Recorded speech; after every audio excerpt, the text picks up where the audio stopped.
নবী পাক করেছেন, রাসূল পাক করেছেন, উম্মুল মুমিনিনরা মাতম করেছেন, সাহাবায়ে কেরামরা মাতম করেছেন, হযরত বেলাল করেছেন রাদিয়াল্লাহু আনহু, আয়েশা সিদ্দিকা রাদিয়াল্লাহু আনহা করেছেন। ইনারা যখন করেছেন, উম্মুল মুমিনিন রাদিয়াল্লাহু আনহু আয়েশা সিদ্দিকা রাদিয়াল্লাহু আনহা করেছেন, উম্মে সালমা রাদিয়াল্লাহু আনহা করেছেন, হযরত বেলাল রাদিয়াল্লাহু আনহু করেছেন, রাসূল পাক করেছেন। আমরাও রাসূল পাকের দলের, সাহাবায়ে কেরামদের দলের, উম্মুল মুমিনিনের দলের। নবী পাকের ঘর থেকে মাতম পাক হয়েছে, আমরা ওনাদেরকে মাননেওয়ালা, তার উম্মত সাহাবীকে মাননেওয়ালা, উম্মুল মুমিনিনকে মাননেওয়ালা, আমরাও মাতম করব।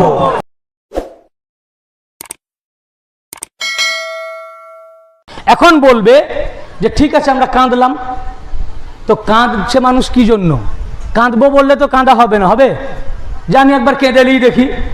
কাঁদাটা অটোমেটিক হয়, কিরকম? মুহাব্বত থাকলে তবে হয়, এবং যার যেমন মুহাব্বত তার কান্না তেমন। ঠিক ওই রকম আপনি দুঃখ কিভাবে করবেন ওটা ব্যক্তি বিশেষের উপর নির্ভর করছে। আপনি কিরকম মুহাব্বত করেন তার উপরে নির্ভর করছে যে আপনার চেহারা কালো হবে, না দুঃখিত হবেন, না চোখ দিয়ে পানি পড়বে। সবারই চোখ দিয়ে পানি নাও পড়তে পারে। মুহাব্বতের যার যেমন ধরন, না আপনি বুক হাই হুসেন করবেন, না বুক মানে কি এটাকে বলে বুক চাপড়ে মাতম করবেন। এটা নির্ভর করছে আপনার মুহাব্বতের গভীরতা কত তার উপরে। একজনের মুহাব্বত আছে কিন্তু কাঁদতে পারছে না, কিন্তু দুঃখিত হয়েছে। আবার তার মুহাব্বত আরো গভীর, তো দুঃখটা এমন জায়গায় চলে গেছে থামতে না পেরে আঁসু রূপে বেরিয়ে গেল। আবার মুহাব্বতটা এত গভীরে গেল শুধু কান্না নয়, হাত চলে আসলো বুকে। এই মুহাব্বতের গভীরতা। এখন শরীয়তে এই বুক চাপড়ানো বা মাথা চাপড়ানো বা মুখ চাপড়ানো জায়েজ কিনা, নবী পাকের যুগে ছিল কিনা? হাদিসে পাক দেখুন, এই হাদিস শরীফ আমরা ভাই আফসোসের কথা, আমরা হাদিস পাক পড়ি না। শুধু একটা মাদ্রাসা থেকে সার্টিফিকেট নিয়ে নিয়েছি, কোন রকম কিছু মাসাইল শিখে নিয়েছি যাতে মসজিদে ইমামতি করা যায়, জানাজা পড়াতে পারি, বিয়ে পড়াতে পারি, তাইলে আমার পেটের রুজিটা হয়ে যাবে। যদিও মাদ্রাসায় হাদিসের বই পড়েছে, বইকে দেখেন গা আলমারিতে তুলে রেখে দিয়েছে। উই পোকায় খেলো কি না খেলো, আর বই খোলার সময়ই নাই, ভুলে গেছে। কিতাব মোতালা করুন, তারপর হারাম হালাল ফতোয়া দেন। আপনি চিন্তা করুন ফতোয়া কার উপরে চলে যাচ্ছে? যারা বলছে দুঃখ করা, কান্না করা হারাম, কান্না কে করেছেন? আমরা কেন করছি? নবী পাক করেছেন, তাই না? কে করলেন? নবী পাক। তা নবী পাক যখন করেছেন, আপনারা কি বলেছিলেন যে উনি করলে আমরা করব? তাহলে নবী পাক কাঁদলেন, আপনারা কাঁদবেন?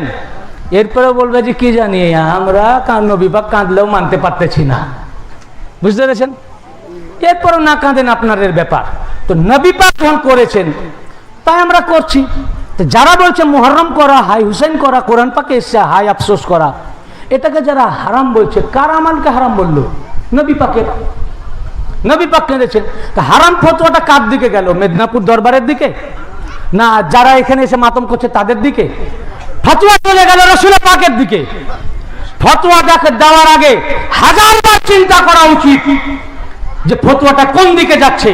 অতএব যারা জিক্রে শাহাদাত করে হারাম বলে, এরা রাসূল পাকের আমালকে হারাম বললো, ও ঈমান থেকে খারিজ হয়ে গেছে, ওকে পুনরায় কালেমা পড়ে মুসলমান হওয়া উচিত। নারে তাকবীর, নারে রিসালাত, নারে হায়দারি, মাজলুমে কারবালা, মাজলুমে কারবালা, নারে গৌস। আমরা কাউকে মুহররমে মাতম করার জন্য ডাকি না। আমাদের যাদের মুহাব্বত আছে আমরা নিজেরা করি, কাউকে বলি না। যার যেমন মুহাব্বত সেভাবে করে। এই জন্য আমরা আপনাদেরকেও ডাকি না। আপনার মুহাব্বত থাকলে করবেন, না থাকলে না করবেন, ফতোয়াবাজি করবেন না। এই যে আমরা মাতম করি, এটা কোথা থেকে এলো, কার থেকে এলো, কোন জায়গা থেকে এলো? জেনে রাখুন, বুক চাপড়ে, মুখ চাপড়ে মাতম, মাথা চাপড়ে মাতম করা পহেলা রাসূলুল্লাহর ঘর থেকে। কার ঘর থেকে? কার ঘর থেকে বলুন? হাদিসে পাক। এই হাদিস আহমদ ইবনে হাম্বল রওয়ায়াত করেছেন। কে? মুসনাদ শরীফ কিতাবে যদি না থাকে আমার চ্যালেঞ্জ, মুসনাদে ইমাম আহমদ ইবনে হাম্বল ৬ষ্ঠ খণ্ড ২৭৪ পৃষ্ঠা, এবং আহমদ ইবনে হাম্বল হাদিসের সনদ বলেছেন হাযা হাদিসুন ইসনাদু সহিহুন, এই হাদিসের ইসনাদ সহিহ, এবং এই হাদিসকে আহলে হাদিসদের ইমাম, কাদের ইমাম? আহলে হাদিসের ইমাম শাইখুল হাদিস নাসিরউদ্দিন আলবানী তিনিও বলেছেন হাযা হাদিসুন সহিহুন, এই হাদিস সহিহ, সনদ সহিহ। আহমদ বিন হাম্বল ছাড়া আমি 7 খানা কিতাব থেকে কোট করেছি, 7 খানা কিতাবে হাদিস মওজুদ রয়েছে। এই হাদিস মুসনাদে ইমাম আহমদ ইবনে হাম্বল 6ষ্ঠ খণ্ডের 274 পৃষ্ঠা। আবার একই হাদিস ইমাম বাইহাকি দালাইলুন নবুওয়াত 7ম খণ্ডের 213 পৃষ্ঠা। আবার একই হাদিস মুসনাদে আবু ইয়ালা 8ম খণ্ডের 63 পৃষ্ঠা। আবার এই হাদিস হাফেজ ইবনে কাসির আল বিদায়া ওয়ান নিহায়া 8ম খণ্ডের 70 পৃষ্ঠা। আবার এই হাদিস সিরাতুন নববিয়্যাহ লি ইবনে ইসহাক 713 পৃষ্ঠা। আবার এই হাদিস সিরাতে ইবনে হিশাম 2য় খণ্ডের 371 পৃষ্ঠা। আবার এই হাদিস তারিখে তাবারি, সবচেয়ে পুরনো তারিখের কিতাব, 3য় খণ্ডের 199 পৃষ্ঠা। 7 খানা হাদিস ও তারিখের কিতাবে হাদিস শরীফটি কি? কালা ইমাম আহমদ হাদ্দাসানা ইয়াকুব হাদ্দাসানা আবি আন ইবনে ইসহাক হাদ্দাসানি ইয়াহইয়া ইবনে আব্বাদ বিন আব্দুল্লাহ ইবনে জুবাইর আন আবিহি আব্বাদ قال سمعت আয়েশা, বলছেন উম্মুল মুমিনিন আয়েশা সিদ্দিকা রাদিয়াল্লাহু আনহা থেকে শুনেছি। তো এই হাদিসের রাবীকে আম কোন সাহাবী নয়। কে রাবী? রাসূল পাকের স্ত্রী আহলিয়া পাক এবং খাদিজাতুল কুবরা আলাইহিস সালামের পর সবচেয়ে বেশি যাকে মুহাব্বত করতেন তার নাম উম্মুল মুমিনিন আয়েশা সিদ্দিকা রাদিয়াল্লাহু আনহা। তিনি রিওয়ায়াত করছেন, উনি বলছেন সামি'তু আয়েশা ইয়াকুল, আমি হযরত আয়েশা থেকে শুনেছি, তিনি বলেছেন মাতা রাসূলুল্লাহ সাল্লাল্লাহু আলাইহি ওয়া আলিহি ওয়াসাল্লাম বাইনা সাহরি ওয়া নাহরি ওয়া ফি দাওলাতি, রাসূল পাক সাল্লাল্লাহু আলাইহি ওয়া আলিহি ওয়াসাল্লাম আমার ঘরে আমার বুকে মাথা রাখা অবস্থায় বেশালে পাক করেছেন। ওয়া লাম আযলামু ফিহি আহাদা, এতে আমি আমার অন্য কোনো স্ত্রীদের উপরে জুলুম করিনি, মানে জোর করে রাসূল পাককে আমি আমার ঘরে ডেকে আনি নাই, আমি তাদেরকে মানে এ থেকে বঞ্চিত করে আমার কাছে আনিনি। কেন? ফামিন সাফাহি ওয়াহদাসাতে সিন্নি আন্না রাসূলুল্লাহ সাল্লাল্লাহু আলাইহি ওয়াসাল্লাম কুবিদা ওয়া হুয়া ফি হিজরি, বললেন আমার কম উমরির কারণে, আমার যেহেতু বয়স কম ছিল, উম্মুল মুমিনিনদের মধ্যে ওনার বয়স সবচেয়ে কম, তো যেহেতু আমার বয়স কম ছিল এবং অন্যান্য স্ত্রীদের মধ্যে আমি একটু অপরিপক্ক, উমর কম, এই জন্য আল্লাহর নবী অন্য স্ত্রীদেরকে বাদ দিয়ে আমার ঘরেই ইন্তেকাল করলেন। বুঝতে পেরেছেন? বেশালে হাক করলেন। সুম্মা ওয়াদাতু রাসাহু আলা বিসাতাতিন ওয়া কুনতু তাদিমু মা'আন নিসা ওয়া আদরাবু ওয়াজহিয়া, অতঃপর যখন আমার কোলে মাথা রাখা অবস্থায় রাসূল পাক বেশালে পাক করলেন, তো আমি দেখলাম আমার ঘরে মহিলারা মাতম পাক করছিল রাসূল পাকের বেশাল পাকের উপরে। কারা করছিলেন? মহিলারা। মহিলারা কে? হিন্দু, খ্রিস্টান, কি জৈন, বৌদ্ধ? কে? রাসূলুল্লাহর ঘরে মহিলা যারা মাতম করছেন তারা কে? সাহাবী। মুসলমান মানে সাহাবী। রাসূল পাকের যুগে মুসলমান মানে কি? সাহাবী। তাহলে রাসূল পাকের ঘরে মহিলা সাহাবীরা মাতম করতেছেন, তো আমি কি করলাম? আমি তখন রাসূল পাকের সর মুবারককে আমার কোল থেকে তুলে বালিশের উপরে রাখলাম, রাসাহু আলা বিসাদা, বালিশের উপরে রেখে দিলাম। ওয়া কুনতু তাদিমু মা'আন নিসা, আমিও ওই মহিলা সাহাবীদের সাথে মাতামে অংশগ্রহণ করলাম। ওয়া আদরাবু ওয়াজহিয়া, মুখ চাপড়ে চাপড়ে মাতাম করতে থাকলাম। কে বলছেন? উম্মুল মুমিনিন বলছে এমনি মাতাম নয়, মুখে হাতে থাপ্পড় মেরে মেরে, এইভাবে মুখে থাপ্পড় মেরে মেরে, চর মেরে, আদরাবু ওয়াজহিয়া, আমার বুকে চাপড়ে চাপড়ে মাতাম করতে লাগলাম। তো রাসূল পাক যেদিন বেশাল পাক করেন সেই দিন রাসূল পাকের ঘরে সাহাবায়ে কেরামরা মাতম করেছেন। কারা? উম্মুল মুমিনিন রা এবং মহিলা সাহাবীরা মাতাম করেছেন এই কিতাব। দেখো কিতাবে আছে কিনা, যদি না থাকে আমার কাছ থেকে দেখে যাও। উর্দু আমার কাছে এখানে আছে, উর্দুটাও আমি এটা পেয়ে গেছি, যে আহমদ ইবনে হাম্বল, এটা উর্দুতেও আছে, এটা উর্দু আছে। যদি আরবি আপনি পড়তে না পারেন, উর্দু পড়তে জানেন, আসুন আমি মাইক দিব, আপনি পড়ে শুনিয়ে দিবেন আমি যেটা মানে করলাম এটাই লেখা আছে কিনা। আর আরবি তো আছেই, আমি কোট করেছি আরবি থেকে, আরবি পড়ে শোনালাম। তো পহেলা মাতম রাসূলুল্লাহর ঘর থেকে কে মাতম করছেন? সাহাবীরা। এবং উম্মুল মুমিনিন কিভাবে মাতম করছেন? আয়েশা সিদ্দিকা। কিভাবে বলুন? মুখে আদরাবা ওয়াজহিয়া, মুখে থাপ্পড় মেরে মেরে এইভাবে মাতম করতেছেন। তো মুখে থাপ্পড় মেরে মাতম করা বা বুক চাপড়ে মাতম করা এ আজকে নয়, মেদিনীপুর দরবার চালু করে নাই। রাসূল পাকের বেশারা পাকের সময় রাসূলুল্লাহর ঘর থেকে থাপ্পড় মেরে মেরে মাতম করা, চাপড়ে চাপড়ে মাতম করা জারি হয়েছে। রাসূলুল্লাহর ঘর থেকে মাতম পাক এসেছে এবং বুক চাপড়ে মুখ চাপড়ে মাতম করা এ সুন্নাতে উম্মুল মুমিনিন। নারে রিসালাত, নারে হায়দারি, মজলুমে কারবালা, মজলুমে কারবালা, নারে শহীদান, নারে গৌস, নারে তাকবীর, আল্লাহু আকবার, নারে রিসালাত, নারে হায়দারি, নারে গৌস। তা আমরা যে এইভাবে মাতম করি এটা আজকের তৈরি নয়, বিদআত নয়, সুন্নাত। এটা কি বলুন? এটা কি? তা আয়েশা সিদ্দিকা রাদিয়াল্লাহু করেছেন, এইভাবে মাতম মুখে করেছেন। হযরতে বেলাল রাদিয়াল্লাহু আনহু যখন শুনলেন যে ওনার বেশালে হক হয়ে গেছে, মাথা চাপড়ে চাপড়ে মাতম করেছিলেন। তো রাসূলুল্লাহর যুগ থেকে নাকি মাথা চাপড়ে বুক চাপড়ে মাতম আজকের নয়। হ্যাঁ, আপনাদেরকে নতুন লাগছে কেন? মোল্লারা এগুলোকে লুকিয়ে রেখেছিল, তাই মোল্লারা এগুলো বলে আপনাদেরকে নতুন লাগছে। দেখুন কিতাবে আছে কিনা, থাকার পরেও না মানেন ওটা আপনার ব্যাপার। আমার জিম্মাদারি দেখানো, মানা না মানা আপনার ব্যাপার। আমার কাজ দেখিয়ে দেওয়া এটা সিরাতে মুস্তাকিম, এটা গুমরাহি। আপনি কোন রাস্তায় চলবেন আপনার ব্যাপার, দেখানো আমার কাজ, চলা আপনার কাজ। আমরা যেটা করছি এটা নতুন নয়, মেদিনীপুর দরবার সৃষ্টি করেনি, চিশতিয়া সিলসিলা সৃষ্টি করেনি। প্রথম রাসূল পাকের ঘর থেকে এইভাবে মাতম করা চালু হয়েছে, সাহাবী মহিলা সাহাবীরা করেছেন এবং খোদ উম্মুল মুমিনিন আয়েশা সিদ্দিকা রাদিয়াল্লাহু আনহা মুখ চাপড়ে চাপড়ে মাতম করেছেন। হযরত বেলাল মাতম রাদিয়াল্লাহু মাথা চাপড়ে মাতম করেছেন। এটা রাসূলুল্লাহর জামানা থেকে, উনার ঘর থেকে, মসজিদে নববীতে আয়েশা সিদ্দিকার ঘর থেকে পয়লা মাতম হয়েছে।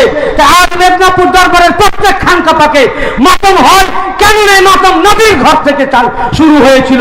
অতএব মুখ চাপড়ানো শোকাহত হয়ে মাথা চাপড়ানো এটা উম্মুল মুমিনিনদের সুন্নাত। তোমরা উম্মুল মুমিনিনের আমলকে হারাম বলছো, যে বুক চাপড়ানো হারাম। কার কাজকে হারাম বললে? তোমার মুহাব্বত নাই, তোমার কাছে হারাম। আমাদের কাছে মুহাব্বত আছে, আমাদের জন্য জায়েজ, শুধু জায়েজ নয় সুন্নাত। এটা পুরনো কথা, আপনাদের কাছে নতুন লাগছে কারণ মোল্লারা লুকিয়ে রেখেছিল। পরেও যদি ভাই আপনারা না মানেন এটা আপনাদের ব্যাপার। এবারে বলুন এই মাতম পাক আপনারা করবেন কিনা? কি করবেন?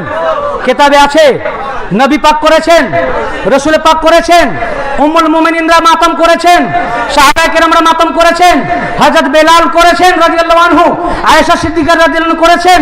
ইনারা যখন করেছেন, উম্মুল মুমিনিন রাদিয়াল্লাহু আনহু আয়েশা সিদ্দিকা রাদিয়াল্লাহু আনহা করেছেন, উম্মে সালমা রাদিয়াল্লাহু আনহা করেছেন, হযরত বেলাল রাদিয়াল্লাহু আনহু করেছেন, রাসূল পাক করেছেন। আমরাও রাসূল পাকের দলের, সাহাবায়ে কেরামদের দলের, উম্মুল মুমিনিনের দলের। নবী পাকের ঘর থেকে মাতম পাক হয়েছে, আমরা ওনাদেরকে মাননেওয়ালা, তার উম্মত সাহাবীকে মাননেওয়ালা, উম্মুল মুমিনিনকে মাননেওয়ালা, আমরাও মাতম করব। আর যারা উম্মুল মুমিনিনের খেলাফ, সাহাবায়ে কেরামের খেলাফ, এরা মাতম করবে না, বরং এরা সাহাবীদের উপরে ফতোয়া দিতেছে। কি বুঝতে পেরেছেন? আল্লাহ পাক আমাদেরকে হেদায়েত দান করুন, সঠিক বুঝার তৌফিক দান করুন এবং রাসূল পাকের নকশে কদমে উম্মুল মুমিনিন ও সাহাবায়ে কেরামদের পথের উপরে আমাদেরকে চলার তৌফিক আতা করুন। আমিন ওয়া আখিরু দাওয়ানা আলহামদুলিল্লাহি রাব্বিল আলামিন। কি বলছেন? ও আমাদের গ্রামে এটা বলছি না, এইভাবে কে বলেছে নাম বলার দরকার নাই, আমরা কাউকে বেইজ্জতি করতে চাই না। এখানে একটা নাম বলেছেন, তো আমি এটার নামটা পড়লাম না, কারণ আমরা কোনো আলেমকে বেইজ্জতি করতে চাই না। কিন্তু যদি এ ধরনের কথা তারা বলে থাকেন, তিনি নিজে নিজেই বেইজ্জত হয়ে গেছেন। কি হয়েছেন? যে ইমাম পাকের নাম পাকে ব্লেড মাতম করা হারাম, মানে রক্ত মাতম। রক্ত মাতম আমি আপনাদের আগেই বলেছি, কিভাবে মাতম করবেন সেটা নির্ভর করছে আপনার মুহাব্বতের গভীরতা কেমন। সবাই তো মাতম করতে পারবে না। যেমন রক্ত মাতমকে আমি জায়েজ বলি, কিন্তু আমি করতে পারি না। তা আমি পারি না বলে তো আমি নাজায়েজ বলতে পারি না। আমি করতে পারি না বা আমি করতে পারিনি বলে তো আমি ওটাকে হালালকে হারাম বলতে পারি না। যার মুহাব্বতের গভীরতা আরো গভীরে, তিনি রক্ত মাতমও করতে পারেন। এবং হ্যাঁ, আপনি এবারে বলবেন এটা তো আপনি যুক্তি দিলেন, দলিল কি? দলিল খুঁজে পাননি ভাই? সব দলিল কিতাবে আছে রক্ত মাতম করা। যে হাদিসটা আমি বলেছি, কুমতুত তাদিমু, আয়েশা সিদ্দিকা রাদিয়াল্লাহু আনহা মহিলাদের সাথে মাতমে অংশগ্রহণ করলেন। এখানে মাতমের আরবি ওয়ার্ড এসছে তাদিম, কুমতুত তাদিমু। তাদিম আমি এটা ব্যাখ্যা করিনি, প্রশ্ন আসলো বলে এবার আমি করছি। এটা দাম থেকে এসছে, দামুন। দাম মানে কি? রক্ত। দাম মানে তো তাদিম মানে রক্ত মাতম।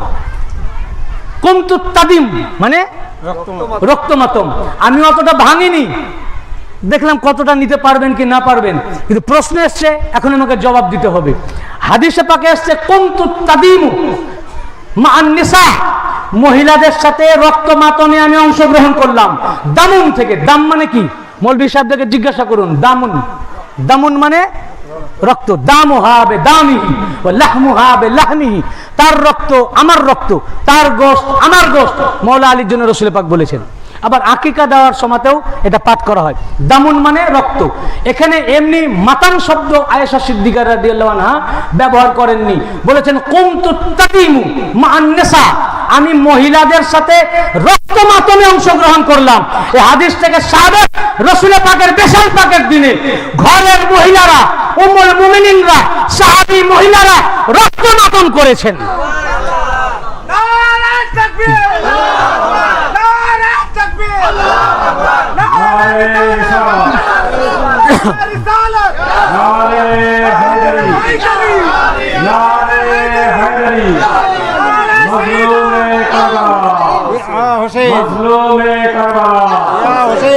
প্রশ্ন এসছে আমার কাছে, আমার প্রশ্ন হলো, যদি কেউ বলে যে রক্ত মাতম ছাড়া বাকি সব আমি মেনে নিলাম, আগে আপনারা সেটা করে দেখান, তারপরে রক্ত মাতমের রেফারেন্স। আমরা রক্ত মাতম করতে কাউকে বলছি না, করবেন কি না করবেন ওটা আপনার উপর, কিন্তু জায়েজ। যদি কেউ মুহাব্বতে করে তো জায়েজ। আমি বলছি না যে আপনাকে করতে হবে, করবেন কি না করবেন, আপনার যদি মুহাব্বত না থাকে তো করবেন কি করে। কাজে কে করবে রক্ত মাতম, কে করবে না, তার নিজস্বতা। আমরা কাউকে বলি না যে ব্লেড দিয়ে মাতম করো, বরং আমরা রুখেলি। কিন্তু মুহাব্বতের হিস কেমন, জোর করে আমাদের কাছ থেকে কেড়ে নিয়ে তারা মাতম করতে থাকে। কিন্তু যারা এটা করছে জায়েজ করছে, কেন নবী পাকের যুগে হয়েছে। এছাড়া আপনাদের এই ঘটনা সকলের জানা, জানেন না? হযরত ওয়াইস করনী রাদিয়াল্লাহু আনহু শুনেছেন না? হযরত ওয়াইস করনী বলে কোন কিতাবে আছে? ফরিদউদ্দিন আত্তার তার তাজকিরাতুল আউলিয়া কিতাবের মধ্যে লিখেছেন। কোন কিতাব? তাজকিরাতুল আউলিয়া। ফরিদউদ্দিন আত্তার রাহমাতুল্লাহ আলাইহি লিখেছেন, যখন রাসূল পাক সাল্লাল্লাহু আলাইহি ওয়াসাল্লাম শহীদ হয়ে গেলেন, ওনার দান্দান মুবারক ওহুদের যুদ্ধে শহীদ হয়ে গেল। দাঁত, একটা দাঁত শহীদ হয়েছিল, ভেঙে গেছিল নবী পাকের যুদ্ধে। ওয়াইস করনী রাদিয়াল্লাহু আনহুর কানে যখন এটা আসলো, উনি একটা পাথর নিলেন, নিয়ে এইভাবে মারলেন, যে দাঁতটাকে ভেঙে দিলেন। পুরো শরীর রক্তাক্ত হয়ে গেল, মুখ। চিন্তা করলেন এই দাঁতটা তো ভাঙলাম, কিন্তু কোন দাঁত ভেঙেছে এটা তো জানি না, এই দাঁতটা তো হতে পারে। তো যে দাঁত ভেঙেছে ওই দাঁতটা তো আমার ভাঙা হয়নি, পাথরটা নিয়ে আবার ওটাকে ভেঙে দিলেন। আবার ভাবলেন না এটাও তো না হতে পারে। তখন একটা একটা করে উপরের চোয়াল এবং নিচের চোয়ালের সমস্ত দাঁতকে ভেঙে ফেললেন। কটার মধ্যে আছে? 32টা বলছে। 32টা উপর এবং নিচের চোয়ালের দাঁতকে উনি ভেঙে দিলেন। ভাই, দাঁত ভাঙা সোজা কথা? এমনি পাথর দিয়ে যদি মুখে মারে দাঁত ভাঙে মুখে, তো এই লবগুলো তো কেটে কেটে যাবে, গাল কেটে কেটে যাবে, এখানে তো ভিতরে পাথর ভরা হবে না, এইভাবে পাথর মেরেছেন। তো ইমাম হুসেন রসুল পাক সাল্লাল্লাহু আলাইহি ওয়াসাল্লামের শুধু একটা দাঁত মোবারক শহীদ হওয়াতে যদি এইরকম রক্ত মাতম করেন, কিরকম যে পাথর মেরে মেরে উপর এবং নিচের চোয়ালের সমস্ত দাঁতকে ভেঙে ফেললেন, যে এইরকম ভাবে যে পাথর মেরে দাঁতগুলোকে ভাঙা হয়, সেন্স থাকবে মানুষের? আর এগুলো গোশতগুলো কেটে কেটে টুকরা টুকরা হয়ে পড়ে যাবে, কি যাবে কিনা? চেহারা থাকবে, বিকৃত হয়ে যাবে। শুধু একটা দাঁত মুবারক শহীদ হওয়াতে যদি ওয়াইস কারনী রাদিয়াল্লাহু আনহু এই রকম রক্ত মাতম করেন যে পুরো চেহারা বিকৃত হয়ে যায়, চেহারা, ঠোঁট, গাল, তার গোশতগুলো টুকরা টুকরা হয়ে কেটে কেটে পড়ে যায়, পুরো চেহারা শরীর রক্তাক্ত করে দেন, যদি একটা দাঁত শহীদ হয়ে যাওয়ার জন্য, তো যেখানে রাসূল পাকের জীবন, যাকে নফসে পয়গম্বর বলা হয়েছে, সাহাবারা নিজেই শহীদ হয়ে গেলেন, তার জন্য ওয়াইস কারনী কি মাতম করতেন? তাহলে ওয়াইস কারনী হারাম করেছেন ভাই? ওয়াইস কারনীর কোন আলেমের ক্ষমতা আছে ফতোয়া দেওয়া? শুধু এইটুকু বলতে পারে, আমাকে কিতাব দেখাও, কিতাব খুলে দেখো, তাজকিরাতুল আউলিয়া, ফরিদউদ্দিন আত্তার রাদিয়াল্লাহু আনহু তিনি তার কিতাবে লিখেছেন। শুধু তাই নয়, উনি ওই রকম মাতম করার জন্য রসুল পাকের যুগ পেয়েছিলেন, কিন্তু উনি মায়ের খিদমত করতে গিয়ে রসুল পাকের দরবারে হাজির হতে পারেননি, এই চর্মচক্ষু দ্বারা দেখতে পাননি, যার কারণে ওনাকে সাহাবী বলা হয় না, তাবেঈন। কিন্তু রসুল পাকের এত মুহাব্বত ছিল, এত ইশক, উনার মুহাব্বতে মাতাম করে উনার উপাধি হয়ে গেল আশিকে রসুল। কি হলো? ইমাম রসুল পাকের দাঁত মুবারকের শাহাদাতের উপরে রক্তমাতম করায় তার উপাধি যদি আশিকে রসুল হয়, তো রসুল পাকের জিগারের টুকরা কারবালায় শহীদ হয়েছেন, তার জন্য যারা রক্তমাতম করবে তারাও আশিকে রসুল, আশিকে আহলে বাইত। সুবহানাল্লাহ, সুবহানাল্লাহ, সুবহানাল্লাহ।